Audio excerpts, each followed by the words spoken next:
ఈ బీజేపీ నేత సుబ్రహ్మణ్య స్వామి గారు వేసినటువంటి పిటిషన్ సుప్రీంకోర్టు కొట్టివేసింది. ఏకసభ్య కమిషన్ ఏర్పాటుకు గ్రీన్ సిగ్నల్ ఇచ్చినట్టు తెలుస్తోంది. సో దీన్ని ఎలా చూడాలంటారు? ఎవరికి అనుకూలం, ఎవరికి కాదు అంటే? సాధారణంగా రాష్ట్ర ప్రభుత్వం వేసినటువంటి కమిషన్ని కొనసాగించవచ్చు అని సుప్రీంకోర్టు చెప్పడం ద్వారా రాష్ట్ర ప్రభుత్వానికి రాజకీయంగా ఇది ఒక ఊరట. అనుకోండి, ప్రభుత్వానికి వాళ్ళు దురుద్దేశాలు ఆపాదించుతారు. కొట్టలేదు కాబట్టి కొనసాగించని చెప్పింది కాబట్టి రిలీఫ్. అయితే ఇక్కడ విజయం అపజయం ఎందుకు వచ్చిందంటే వైసీపీ వాళ్ళ తొందరపాటు నిర్ణయాల వల్ల వచ్చింది. ఎలాగంటారు? దానికి వచ్చిన అదనపు ఏమి లేదు, ఎవరికి నష్టం లేదు. ఒక సాంకేతిక పరమైన అంశాన్ని సుప్రీంకోర్టు తేల్చింది. ఇది టెక్నికాలిటీస్ ఏముంటాయి, వీళ్ళు వైసీపీ వాళ్ళు పదే పదే దీన్ని సిట్టు నిర్ధారణ చేయని, వాళ్ళకు అనుగుణంగా ఉన్న అంశాలని సిట్టు చేయలేదు కాబట్టి తనకు పరిధిలో ఒక కమిటీ వేసి వాళ్ళతో చెప్పిస్తారు అని విమర్శలు చేసేసినారు. దానివల్ల ఇది ప్రయారిటీ మారిపోయింది. అది సమస్య, అంతకుమించి ప్రయారిటీ లేదు. అయితే ఇక్కడ ఏం జరిగింది, రాష్ట్ర ప్రభుత్వం కమిషన్ వేసింది. రిటైర్డ్ ఐఏఎస్ ఆఫీసర్తో సుబ్రహ్మణ్య స్వామి గారు పిటిషన్ వేశారు. ఇంకోటి వ్యాఖ్యలు ఇక్కడ కీలకమైంది. ఎందుకు వేశారో కూడా మనం చూడాలి. ఒకటి, ఇక్కడ ఈ క్యాబినెట్ లో కదని ప్రీవియస్ క్యాబినెట్ లో ఇట్లాంటి ఒక డెసిషన్ తీసుకోబోతామని పయ్యావల కేశవ్ గారు ప్రెస్ మీట్ పెట్టి చెప్తూ ఇప్పుడు దొరకని వాళ్ళు కూడా పట్టుకుంటాము అని చెప్పినాడు. నిజానికి నేను ఆ రోజు కొన్ని ఇంటర్వ్యూ చెప్పాను, అది జీవోలో ఉండదు, కావాలంటే చూడండి అని. ఆ రోజు సాయంత్రం జీవోలో ఉండదు, అది ఉపన్యాసాల వరకే పరిమితం అవుతుందని చెప్పాం.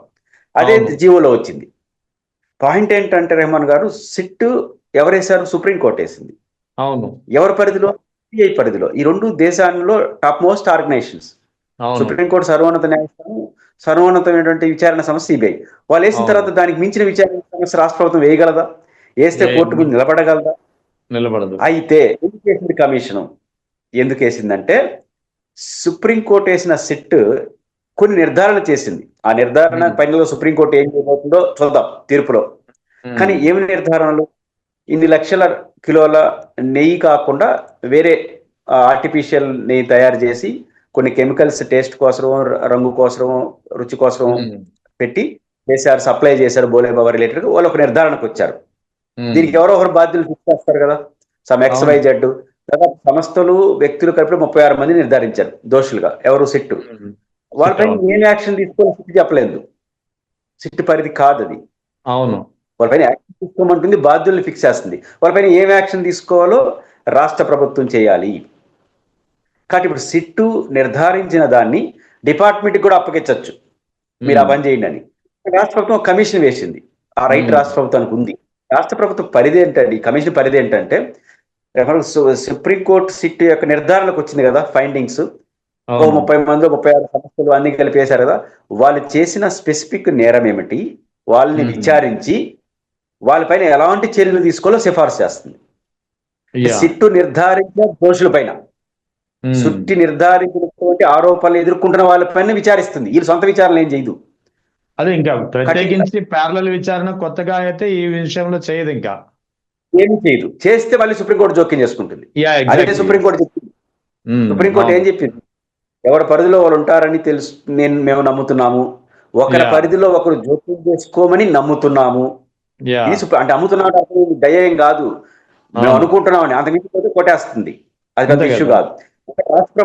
రాష్ట్ర ప్రభుత్వ అడ్వకేట్ సంబంధించి కూడా అదే చెప్పాడు. అది జీవోలో కూడా అదే ఉంది. కాబట్టి సిట్టు నిర్ధారించిన ఫైండింగ్స్ ని విచారించి, ఇప్పుడు ఒక పేరు వినిపిస్తుంది, finance adviser and chief accounts officer సమ్ ఎక్స్ బాలాజీ గారు అనుకుంటారు, ఆయన కూడా బాధ్యులుగా ఫిక్స్ చేసింది. ఇప్పుడు ఆయన ఏం బాధ్యులు, ఎంత బాధ్యులు, ఎలాంటి చర్య తీసుకోవాలో ఎవరు చేయాలి? ఈ ఏకసభ్య కమిషన్ చెప్తుంది. కొత్తగా దోషులు సూచించే పనులు చేయదు. కొత్తగా నిర్ధారించడం, కొత్తగా ఎంక్వైరీ చేయడం అనేది ఉండదు. అది నిర్ధారణ అయిన వ్యక్తులు, సంస్థలు లోపాలని స్టడీ చేసి రాష్ట్ర ప్రభుత్వ అధికారులకైతే ఏం చర్య తీసుకోవాలనో రాష్ట్ర ప్రభుత్వాన్ని సిఫారసు చేస్తుంది. ఆల్ ఇండియా సర్వీస్ అధికారులు కేంద్ర ప్రభుత్వాన్ని సిఫారసు చేస్తుంది. ప్రభుత్వాలే డెసిషన్ తీసుకుంటాయి. మళ్ళీ ఎలాంటి చర్యలు తీసుకోవాలి, వీళ్ళు తప్పు ఎంత, దీనికి ఏ చట్టం వర్తిస్తుంది అనేది వాళ్ళు చెప్తారు. సో ఆ యాంగిల్లో విచారణ ఉంటుంది కాబట్టి సుప్రీంకోర్టు అభ్యంతరం చెప్పదు, ఆ పని చేయాలి కాబట్టి చేస్తుంది. అందువల్ల సుప్రీంకోర్టు తన వ్యాఖ్యలు చేస్తూ విచారణ కొనసాగించుకోమనింది. ఆ విచారణను వైఎస్ఆర్ కాంగ్రెస్ పార్టీ పదే పదే సవాల్ చేసింది కాబట్టి ఇది మాకు అనుకూలంగా ప్రభుత్వం చెప్తుంది. మీరు చెప్పిన సుప్రీంకోర్టు ఏం లేదు చూడు, మేము కరెక్ట్ చేసినాం అని చెప్పడానికి ప్రయత్నించింది. అంతకు మించిన ప్రత్యేకత ఏమి ఈ కమిటీలో సుప్రీంకోర్టు ఇచ్చిన తీర్పులో కనపడదు. యాక్చువల్లీ ఓ విధంగా చెప్పాలంటే వైసీపీ నేతలు అయితే తొందరపడి ఉండొచ్చు, కానీ ఒక విధంగా చెప్పాలంటే ఈ కేసులో ఒక స్పష్టత అయితే వస్తుంది సుప్రీంకోర్టు చేసిన వ్యాఖ్యల ద్వారా. ఇప్పుడు ఏకసభ్య కమిషన్ ఏదైతే ఏర్పాటుకు ఆమోదం తెలిపిందో దీని పాత్ర ఎంత వరకు, పాత క్రిమినల్ ప్రొసీజర్ జోలికి వెళ్లకుండా ఏదైతే ఆల్రెడీ సిబిఐ సీట్ నిర్ధారించిందో ఆ అంశాలపై ఎవరిపై ఎలాంటి చర్యలు తీసుకోవాలనే దానిపైనే కన్ఫైన్ అవ్వాలి. ఖచ్చితంగా వైఎస్ఆర్ కాంగ్రెస్ పార్టీ ప్రభుత్వం కేబినెట్ ప్రతినిధులు రాజకీయంగా చేసిన ప్రసంగాన్ని వినేసి అదే నిర్ధారణకు వచ్చేసి విమర్శలు చేయడం మొదలెట్టారు. పయ్యావుల కేశవ్ గారు సంబంధం లేని వ్యక్తులు, దీని దొరకని వ్యక్తులను కూడా సంగతి తేలుస్తామని చెప్పాడు బయట వచ్చి. అంటే మళ్ళీ కొత్త విచారణ చేయబోతారు, అది సిట్టు గుర్తించిన విషయాలు మళ్ళీ చేయబోతారేమో, మళ్ళీ కక్ష సాధింపు ఈ రూట్లోకి వెళ్ళిపోయారు వైసీపీ వాళ్ళు. దానివల్ల ఏం చేశారు, ఇది రాజకీయ కక్ష సాధింపు కమిటీ. వాళ్ళు వైసీపీ నాయకులంతా తొందరపడి ఏం మాట్లాడేసినారు, సిట్ వాళ్ళు చంద్రబాబు గారు ఇంకొకరు అనుకున్నట్టుగా ఎనిమల్ ఫ్యాక్ట్ ఉందని చెప్పలేదు, సొంత కమిటీ వేసి దాంతో చెప్పేస్తారని చెప్పేసినారు. ఇలాంటి పొలిటికల్ అలిగేషన్స్ వీళ్ళు చేసిన వాళ్ళు ఎందుకు? మినిమం సెన్స్ ఏంటంటే అట్లాంటి వేసే అధికారం రాష్ట్ర ప్రభుత్వానికి లేదు. ఇంకోటి చూడండి రెహమాన్ గారు, మళ్ళీ ఎనిమల్ ఫ్యాక్ట్ ఉందని ఎవరు రాష్ట్ర ప్రభుత్వం వేసే కమిషన్ తో నిర్ధారణ చేయడం సాధ్యం కాదు. వై? బికాస్ ఏం చెప్పింది సిట్టు, అసలు నెయ్యి వాడలేదు, నెయ్యి స్థానంలో ఆల్టిఫిషియల్ నెయ్యిని తయారు చేసి కొన్ని కెమికల్స్ కలిపి రుచి రంగు కోసం చేశారని చెప్పింది. అంటే నెయ్యి వాడినప్పుడు ఎనిమల్ ఫ్యాట్ వస్తుంది, ఆర్టిఫిషియల్ నెయ్యి అయినప్పుడు ఇంకా యానిమల్ ఫ్యాట్ ప్రస్తావన ఉండదు. ఇది గమనించాల వైసీపీ వాళ్ళు. గమనించుకుని ఏం చేశారు, ఇప్పుడు సిట్టు వాళ్ళు అది నిర్ధారణకు వచ్చారా?